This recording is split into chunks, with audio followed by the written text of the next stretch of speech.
जय शिवराय मित्रांनो, स्वागत आहे पुन्हा एकदा तुमचं सगळ्यांचा माझा नवीन ब्लॉग मध्ये। तर आज मला जायचं होतं उज्जैनसाठी। तर सकाळी मी उठलो 5 वाजता, रिक्षा वगैरे घेऊन मी निघालो।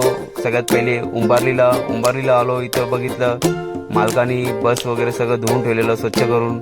बस घेऊन मी निघालो कस्टमरच्या लोकेशनला।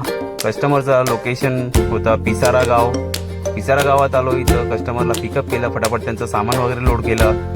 वरती कॅरियरवरती काही सामान ठेवलं, काही आतमध्ये ठेवलं।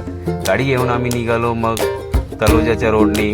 इथे आलो, दुसरं एक पिकअप होतं त्यांचा भंडारलीला, ते पण पिकअप केलं आणि पिकअप करून आम्ही निघालो हायवेच्या दिशेने।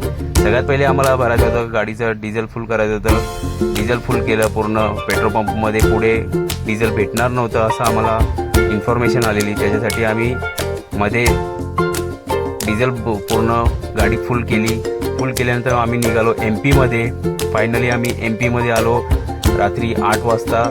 रस्ता पूर्ण खाली होता, सिंगल रोड होता, म्हणून मला थोडासा भीती वाटत होती। आणि आम्ही आलो MPच्या एंट्रन्सला, उज्जैनच्या एंट्रन्सला आलो। आतमध्ये गेलो, मग तिथं आम्हाला गाडी थांबायला सांगितलं बाजूला। आम्हाला रूम वगैरे बघायचं होतं, गाडी थांबवलेली।